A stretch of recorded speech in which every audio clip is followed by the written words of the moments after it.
What's going on, everybody, and welcome back to Comic Breakdown. If you guys are new to the channel, do me a favor and hit that sub button, hit that notification bell, and make sure you're not missing any of the awesome content we have coming out. Now, for this video, we're going to be playing a little bit of catch up, and we're going to be covering X-Force issue number 21. And this will be coming out of the Hellfire Gala, which if you didn't check out the Hellfire Gala, go ahead and check out the link in my description as well as the top of this video. It will get you completely caught up on that entire event.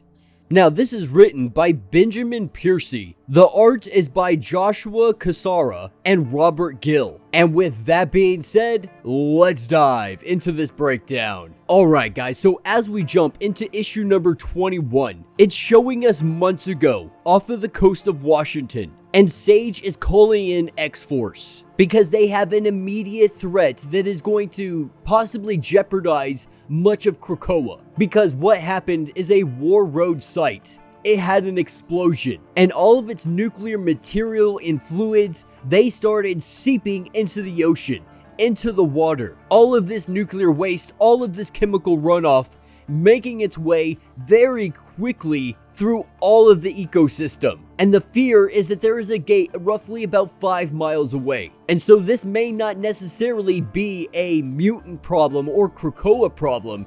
It has the probability of making its way to Krakoa. And so with that in mind, X-Force is called in to exterminate and get rid of all of this, using an antigen that would essentially eat all of the radioactive material. X-Force goes in and they start kicking butt. Little do they know that this chemical runoff has started infecting all of the mammal life. All of the marine life is being affected in some way, more specifically the orcas. And we see an orca attempting to attack a young child and her mother that are sitting there on the shoreline, only for them to be saved very quickly, but by something that looks like the Man-Thing. Now, as X-Force is cleaning up all of this mess on the shoreline, this is when Kid Omega, he senses something, and off in the distance there's a boat, and on this boat it looks like that Man-Thing is attacking the sailor. At least from a distance, that's what it appears from X-Force,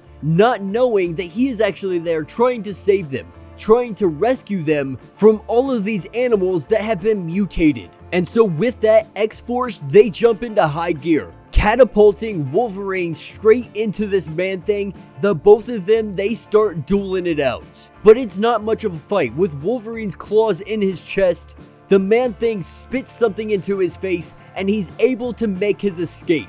And so Forge, he goes ahead and he takes a sample of whatever this thing is. And the sailor, lets us know that that thing, it was actually trying to save him from the marine life. And that's what will pick us up in present day.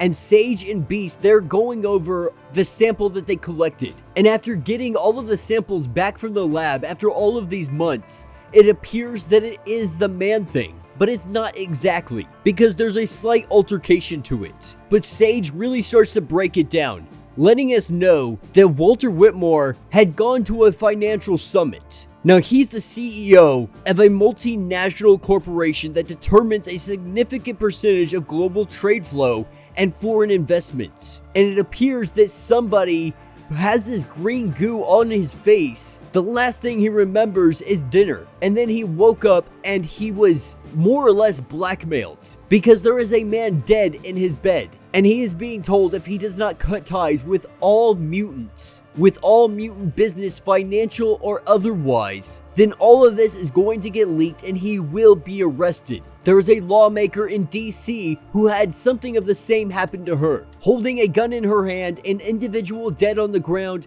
not remembering anything that happened. A police officer that guards the gateway, the same exact thing happened to her. And Kid Omega was there for that last one. And he remembers a signature. He remembers feeling the same signature that he felt months ago when they were cleaning up that nuclear waste. And so this isn't necessarily Man-Thing. This is a shoot-off, a genetic shoot-off of what Man-Thing was. Kind of trying to replicate Man-Thing, more or less. But the question remains, if this isn't from Krakoa, if this isn't Terra Verde, then who created this Man-Thing serum? And so what better person to ask than the source of all of this? And so X-Force make their way up to Washington. Kid Omega creating an illusion for this new Man-Thing to be able to save somebody. As he comes in for the rescue, as he comes in to save the day, this is when the illusion disappears and Kid Omega tries to tell this Man-Thing that they just want to have a talk. They want to have a conversation.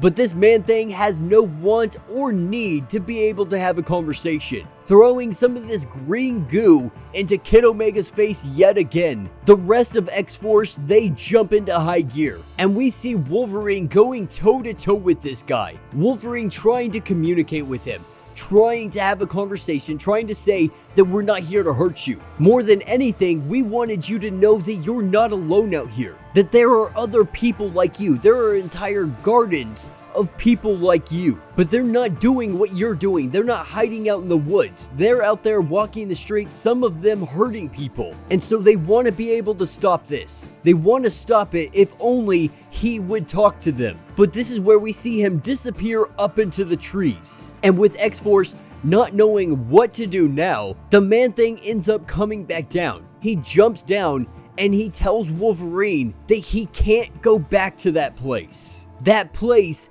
being Weapon Plus. Because in Weapon Plus, this is where they're creating these Man-Things. This is where they have created this serum. This is all part of Zeno's plan. And that will be the end of this issue. So let me know what you guys think down in the comments. You know, this has been an interesting development that's slowly been building over the course of this series. They haven't really been hinting at it too much, but it looks like X-Force is about to dive head first into this Man-Thing issue. Now, this was relatively short. There wasn't a whole lot to it, but I really do love the artwork. Kid Omega has really become one of my favorite of all of the mutants, especially this Kid Omega. This Kid Omega that's really starting to work to a better tomorrow, that wants to build a future with mankind. And I like that we're seeing two different Wolverines. You know, we're seeing X-23, who is now currently one of the new X-Men on the new X-Men team.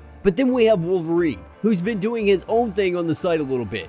Whether it come from the Vampire Nation or him working with X-Force, I think this is a great fit for him. Essentially being like a CIA spook. Like, why not? That's the best option you could possibly pick for someone like Wolverine. But yeah, let me know what you guys think down in the comments. If you have not yet, do me a favor, hit that sub button, hit that notification bell, make sure you're not missing any of the awesome content we have coming out, and until the next breakdown,